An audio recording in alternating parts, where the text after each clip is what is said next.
Hey guys, welcome back to the Food Fight Club. I'm Charles, your host, and whatever else I am. Um, I'm gonna entitle this video 5 Common Experiences While Starting the Intuitive Eating Plan. Okay? Excuse me. In the beginning, it could be a roller coaster type journey. Um, it's a psychological unlearning process for getting a better relationship with food and trying to delete the past experiences and turn over a new leaf. But this enables you to overcome a lot of obstacles that you've been stuck on in the past. So I'm going to try and relate my experience with the 5 different experiences that we commonly get. So I'm a little at loss for words, but number 1 is the honeymoon phase. So in the beginning, making peace with food is a big step. Throwing away all the diet rules, making everything legal to eat, and rejecting the diet mentality is a big deal. You're giving yourself unconditional permission to eat foods that you previously labeled bad or off limits. Okay, so when I first started, I think I had said it maybe in the last video. Maybe I just was talking to myself. I don't know. Sometimes I do that. But I remember going across the street to the Italian restaurant and ordering a chicken parm, lunch. I came with a salad and spaghetti, and I was like, oh my God, what am I doing here? Because like the 10 years before that, obviously when I started when I started the last 10 years of my diet experience, my last meal, quote unquote, was a chicken parm hero because I was working at the Italian restaurant. So my first meal off of the diet mentality was chicken parm with spaghetti, and I was sitting there all like nervous and tingly, like, oh my God, because that was also the first meat I had eaten in 13 months, 14 months, something like that. So it was a double whammy. And you feel like excited, but also scared. And you feel like you get this whole wave of like, oh my God, am I doing the right thing? You're sitting there and nobody else is watching you, nobody else is looking, nobody else knows, but you're still at that precipice of a new way of looking at life and food and yourself. I have written down here, you could feel rebellious or temporarily scary. And you don't trust yourself with food. That's like a big part of it, So many of us on the diet journey have this built-in rigid rules and can only eat so much and you can't eat this, you can't eat that, and you know how it feels. I don't have to tell you. You don't trust yourself around food. It's something that's just a wall you should start building, So, getting on the journey can be rough, but it's much better off for you if you do that than continuing on rigid diets and restrictive ways, Continuing along, number 2, I called it Bottomless Pit Syndrome. And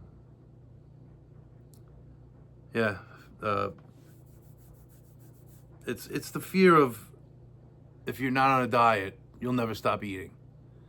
It's kind of irrational, but it's that irrational ghost that we build up in our mind. Like, oh my God, if I'm not on a diet, I'll just never stop eating.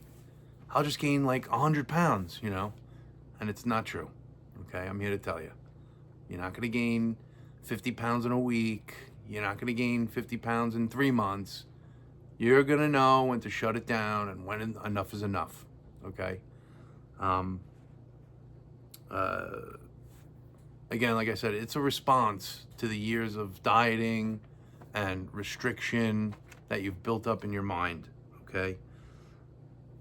The novelty of being able to eat anything and everything and you know, no limits, it's gonna wear off. It's gonna be a novelty for a little while. You're gonna walk around and like, oh, I could eat that cake, and oh, I can have those cookies, and I can have that donut, and I can have that cheese, or I can have that butter. But you're gonna build trust in yourself, and that's a process. You're gonna have to go through it. It's worth it, you know. It'll take time, but you can do it. And you're gonna lose the fear of losing control. It's gonna go away. Trust me. It's necessary to reaching a neutral relationship with food. Okay? So it's gonna be necessary to reaching a neutral relationship with food. Okay? And from neutral, you're gonna build a better relationship with food. Number 3 is reconnecting with your biological cues. Okay, so along with the first two, you're gonna have to work on reconnecting with how your body feels, not only when it comes to like hunger and satiety, but also after you eat foods that are not gonna make you feel so good, but you wanted to have them because they were, you know, restricted before. So, for example, you could give yourself a candy bar, you know, let's say whatever your favorite candy bar is, a Snickers, a Babe Ruth, a Milky Way. And you could eat that candy bar and you can enjoy it. You know, you can go through that whole experience of like being able to eat it again. And then like 15 minutes later, it may make you feel like crap. So really, what are you missing if you don't eat it? You know, like, yes, you have permission to eat it, but again, the gentle nutrition part of intuitive eating is also, you know, has to come into account.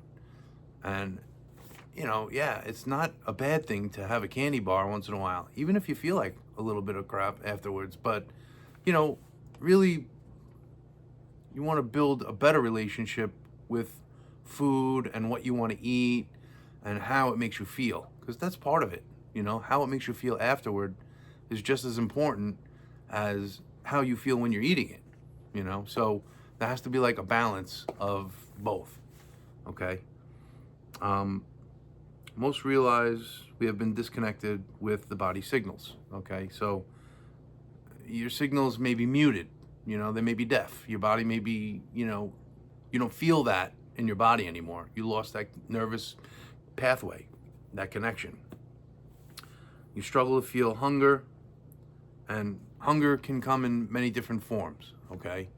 It can make you irritable, you can get fatigued, you can lack of focus, you can start getting a little cloudy, and you can start, you know, feeling like lightness in your abdomen. It comes in many different forms. For some people, it's different than others. Everybody's different. So please, you know, try and pay attention after after it's been a good while since you've eaten, to try and start noticing, like, check in for a little bit. Check in for 5 seconds, you know, and just be like, how do I feel? Am I getting hungry? Am I lightheaded? Am I getting irritable? Am I, you know, do I have tingling in my stomach? Do I have lightness in my abdomen? You know, just check in, take your time, and, you know, respect your hunger, you know, learn it again. And part of this is, you know, when you're eating, feeling the fullness, you know, learning how you're going to feel, how could I say it? How you're going to feel in like 20 minutes after you've eaten. Because, you know, your fullness feeling doesn't really kick in until like 20 minutes after you've eaten. So you have to kind of get an idea when you're eating. what you feel. Like sometimes when I'm eating and I'm getting near full, I get like a little, like I like my stomach or my diaphragm kind of gives me a cue, like you're full, like you're getting full. Um, uh, it does require a lot of practice in order to obtain a higher level of presence and mindfulness while still enjoying your meals.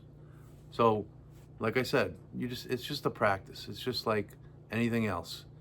The more you practice it, the more you get, the better you get at it. The more you'll feel. It'll open up like, as you go, the pathways.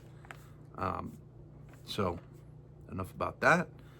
Um, for myself, on that last point, uh, I was just like a chronic overeater. So, and I still catch myself. I still have to slow down and give myself time to catch up. And I'm still constantly mentally checking in with my stomach. And, that's basically, how you do it. So anyway, number 4 is diet trap. And it's all about not turning intuitive eating into a diet, into the hunger and fullness diet. So you're not going to be perfect, so stop trying to be. It's it's hard, but don't make it harder than what it is. Okay. Intuitive eating is about flexibility, not a rigid set of rules. Okay. So number 5 is waves of emotions. Okay. You get waves of emotions because you're doing something different that's attached to, memories and, a past way that you've been, and it may be attached to trauma or emotions. And, when you're doing something different, your body is going to send cues to your brain, and it can bring up bad emotions. Okay, so I have here, because of habitual restrictive dieting used to quell or numb emotions, intuitive eating can bring up buried feelings. Okay, you might feel different emotions or make realizations. Okay, so sometimes, like I keep saying, like the puzzle pieces start to fit together. Okay, learning to cope without food, and which is part of intuitive eating. Like, learning how to cope using other techniques except snacking or eating or overeating or binging. Okay, and part of those feelings could be vulnerability, could be anxiety. It's just going to depend on how you deal with things. Okay, so keep that in mind. Like for me, when I was learning this whole process, I realized that I would eat when I was angry or eat when I was emotional. I realized I was overeating at meal times. And, it's just something that you're going to have to go through. It's part of the whole learning process. All right? You're going to learn things about yourself that you maybe never knew consciously, but they may have been there all along. So, give that a thought or two. One of the things that my coach had covered with me was like how do you feel when you're eating? And for me, when I was eating a meal with just my wife and kids, I felt it in a little bit. But when I was eating like around the table with my extended family, at like a holiday or something, I always had the feeling of like I was watching myself eat. Like it was like I would eat, but there was like another, I equate it to like that angel and the devil on your shoulder, like you see in TV and cartoons. Like the angel's just up there. My angel's up there crying because she didn't know what to do to stop me. And my devil was up there like, yeah, get more. You can have more. And because I wasn't being specifically, targeted out by my mom or anyone else when there was everyone around, which wasn't so true when I was a kid, but I would tend to, overeat a little bit, or, just keep going when I was full, just because it was like a different setting. Um, yeah, so that's what I told her. I said, I feel like there's like, a consciousness on my shoulder watching me eat, and it's not me, but it is me. I guess it was kind of, I don't know, complicated. Maybe one of you guys feels the same way. It's all different. Um, so one last reminder is intuitive eating is a self-care framework, to better your relationship with food and yourself. So you're going to learn a lot about yourself as you go through this process. I mean, I've learned so much about my past, my familial role as the scapegoat or the black sheep, how I was, you know, cornered into that, and how I was stuck in it. And I'm, at this point in my life, I feel pretty good about myself, but sometimes I catch myself like, hold on, this isn't your family. I try and just be as level-headed as I can be. But, I'm reading more into a book about trauma, and it's called The Body Keeps the Score. And it's an excellent, very scientific, but excellent book. And a lot of the things that he talks about in the book, you don't have to be like physically abused, or, it doesn't have to be like the worst situation. Abuse is abuse, and it's all dependent on how the individual who is on the receiving end of that abuse, takes it. And I was a sensitive kid, and I think that was part of the whole thing with my mom. Like, I was always the one who was making too big of a deal out of it. I was too sensitive. I was, she was always minimizing my feelings, and it's disheartening when you get treated that way, because and the bottom line is that's abuse when they're not uh, being supportive of how you feel. I guess I don't know the lingo and stuff, but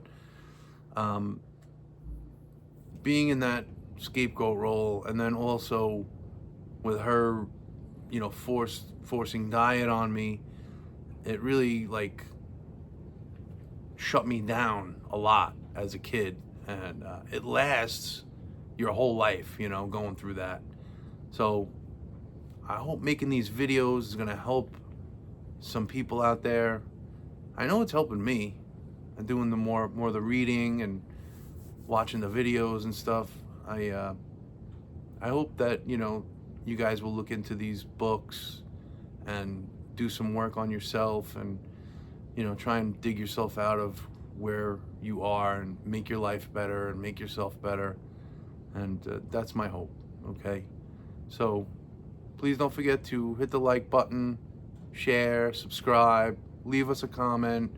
I'd love to hear what you think and what you say. And I'll talk to you soon. I think my next video is going to cover more of some points about being a scapegoat, and shed some light on that. All right. So anyway, you guys have a great day, and be well.